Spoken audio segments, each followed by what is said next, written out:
Good afternoon. Welcome from our backyard. You know what? It was a really, really nice day outside earlier today, so I thought, let's shoot it outside. Adam Olsen. Aldous Spurl. And this is the fifth episode of the Public Circle Live. Thank you very much for joining us today. We've got some hot BC topics in politics to be talking about today. Absolutely. But today we're going to be very clear. Let's do this. Hold on. Okay. First, this is the Public Circle Live. I want to be able to tell you, if you want to get a hold of us, and clearly this week people have found ways to get a hold of us. They have. If you want to get a hold of us, you can get a hold of us at adam.olsen.mla@ledge.bc.ca. That's our website, adamolsen.ca. Please send us an email. Let us know what you're thinking about the issues in BC politics. Our office is incredibly responsive, and we're happy to connect with you. You can also call our office at 250-655-5600. We're going to do our best. Last week we promised to keep the show down at below 20 minutes. Didn't go so well. No, we did 40. Yeah. Which is twice the amount that we promised. And this week we're going to do it in 15. Yeah, and if possible. We're watching the clock, so we're good to go. And one of the hazards of doing it outside actually is the fact that people drive around in your driveway and they have this look on their face like, oh, we're sorry. Anyway, they're now backing out. So we've got three topics that we want to cover quickly today. We've got three topics that I'm sure British Columbians want us to cover. The speculation tax, the proposed in the new budget. The medical services plan premium replacement tax. And there's one that I want to talk about that I'll always be talking about, and that's the Wild Salmon Secretariat. So let's get right down to it. The speculation tax. Yeah. This week it's been a bit of an issue. It has been. And we here in Saanich North and the Islands have heard a huge outcry about people being really concerned about the speculation tax and how it might impact them. Lots of emails, lots of phone calls, lots of people walking in the door. And maybe you can speak to... Well, first of all, let's talk about the volume a little bit because, we get a lot of emails on issues, no question about it. But this one I think has taken the cake in terms of the amount of public interest in it. How many emails have we had? Well, this week I think we've had a few hundred, but they started before, so. And generally, if we get a few hundred emails, they're form emails. People signing up on a website, put their name in, and then it gets sent off to every email. Every MLA's email. These are individual. It's important to tell this because when you have an issue where people are writing their story, and their story is taking them clearly a long time to write it, and each one is unique as to how this is going to impact them individually, that's when you recognize that there's something that you need to really... I mean, it's not that we don't pay attention to the other emails. No. We got the emails about old growth forest. We got those emails. We're clear that we know that there's some... But when it comes down to hearing those stories and dealing with it, it's a big deal what's happening right now. It's a big deal. A lot of people are really confused. And I think that's fair because we have the Premier saying one thing, and then they go and check the official statement from the Finance Ministry, and it says something else. We originally heard that British Columbians weren't going to be impacted, and the Finance Ministry has a different story on that. So people who own vacation homes on the Gulf Islands, which a lot of people do, are now facing a potential substantial tax. 2% of the value. And let's be clear. The speculation tax, the BC Green Party housing policy, you can find it on our website, bcgreens.ca/housing. It proposes a speculation tax. We're not necessarily against the application of a speculation tax. It's about how the speculation tax is applied. That's what the problem is. This was never to deal with this was never to punish people for having vacation homes. My goodness, that is not what the goal of the speculation tax was. The goal of the spec tax was to deal with the massive amounts of inflow of foreign capital, offshore capital coming in and inflating our housing market and making it so British Columbians can't afford to live here. That's what's wrong. And clearly this issue, or this tax, how this tax has been applied, has gone much, much deeper, much, much further than that. Well, yeah, and it's also quite unfair. I mean, if you own a vacation property in Galliano, you may be faced with this tax. If you own one in Whistler, you won't be. That's true. So, tax policy is something that you kind of like to have right before you roll it out, and that's and people who criticize government and perhaps criticize me because I'm a part of supporting this government, I accept that criticism. This has been a sobering week for me as someone who's just, I'm not going to say I'm new to this. I've been in this now. I've been in provincial politics now for a year, but it's been a sobering week. It is a sober reminder that when we are making tax policy, there's a reason why we don't talk about or speculate on tax policy before the budget, because it has a massive impact on people, and we need to be clear that we're getting it right. And that's the reason why I asked the questions in question period about what is the objective of the housing, the 30-point housing plan and the tax policies that this government put forward. The very same week that the budget was launched, I was standing saying, what is the intended outcomes? Because without understanding what the intended outcomes are, I can't evaluate this tax policy. I can't tell you whether it was good or bad or what. I have nothing to evaluate it against. And the other thing is we know that this policy was never intended, or it should have never been intended, to impact British Columbians, and it certainly should not have been impacting vacation homes. There are ways that it can be fixed. The government's opened that door. It has, and it's important to note that this tax hasn't actually come into force yet. There will be legislation on the fall where it will be debated. I imagine there's going to be a lot of amendments. Adam, you might speak to it. Other people might speak to it. So it's not a done deal for anyone who's worried about this. It's not happening until the fall where the legislation is actually going to come in. Well, the minister has opened up the door for maybe doing it earlier. Oh, okay. We'll see. It might come in this spring. The fact of the matter is that I'm still going to be on the hook for this because we're going to have to vote for it. And so there's much, much more to come. Check out next week in question period. I'll have the videos on my website. Will be adamolsen.ca. adamolsen.ca. I'm going to have my video. I will be asking about this in question period next week. I'll be talking about it from the context of Saanich North and the islands and the impact in the Gulf Islands. And so stay tuned on that issue. And note, we are hearing from you. We want to continue hearing from you. Please continue to send us emails. And I understand if people are angry about this, have every right to be angry about it, have every right to express that to us. But note, we are working. My team, our staff, everybody in Saanich North and the Islands office has a great deal of compassion and empathy for the people that are impacted by this. And we are working towards trying to find a resolution for it. And frankly, I think the government has heard that it's having unintended consequences that probably should have been dealt with.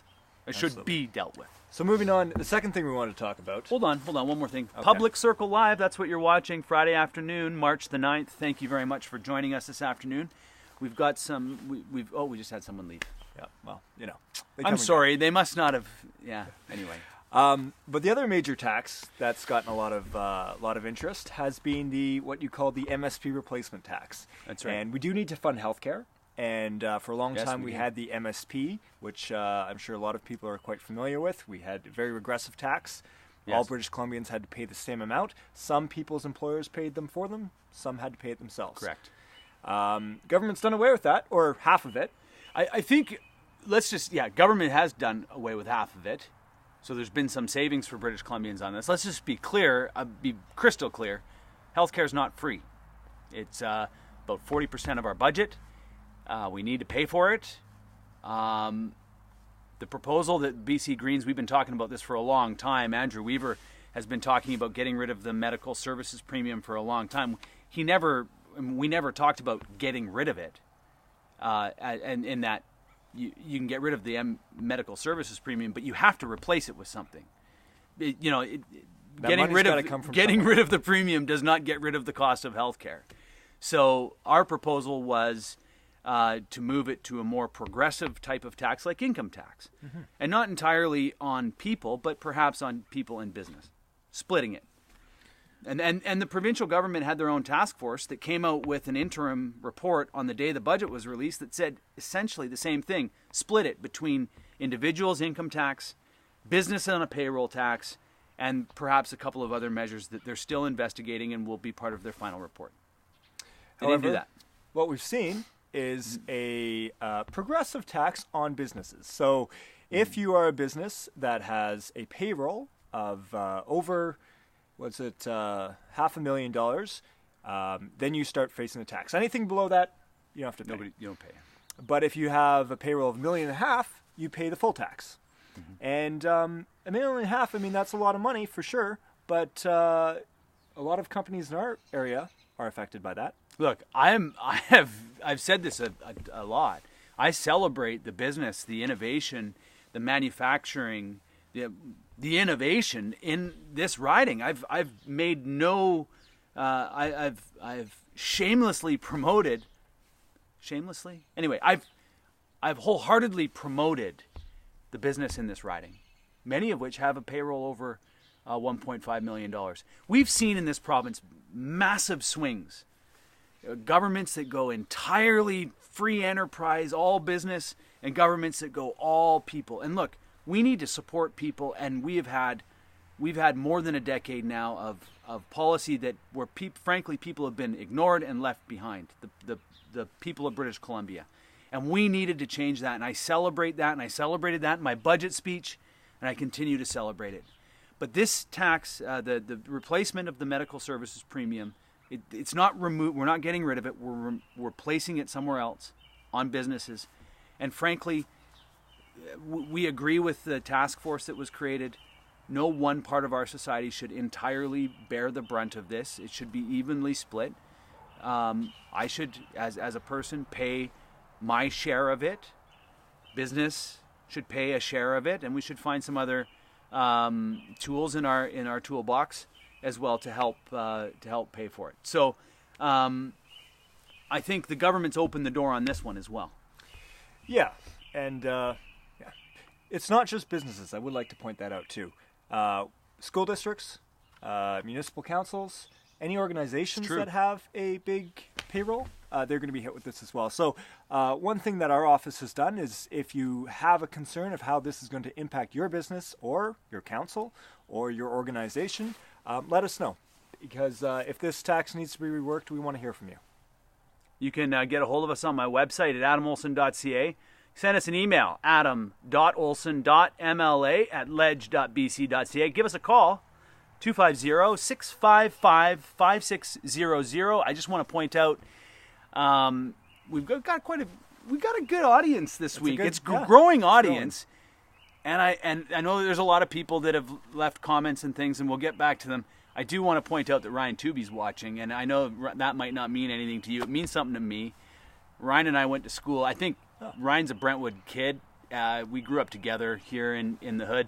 I want to say hi to Ryan, and I want to say that I'm shooting it from the hood here in Brentwood. So it's good to see you. Awesome. Let's talk about our last agenda item today. Or it's actually good to see your name, because I can't see you. That'd be weird if I could see you. Anyway, I can't. But it's good to see your name.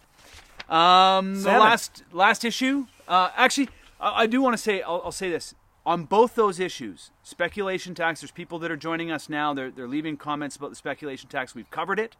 We've also covered the MSP premiums. If you have any questions about that, please do send us your story. Let us know. It will help me as I advocate with the finance ministry and the government to get this to change, to make sure that that there's fairness in how these taxes are levied. So, the final issue was salmon, my favorite. It's been a big week in the world of salmon. You had a pretty interesting proposal that's gotten a lot of good press and a lot of good support. Yeah. The Secretariat. Why would we need a salmon secretariat?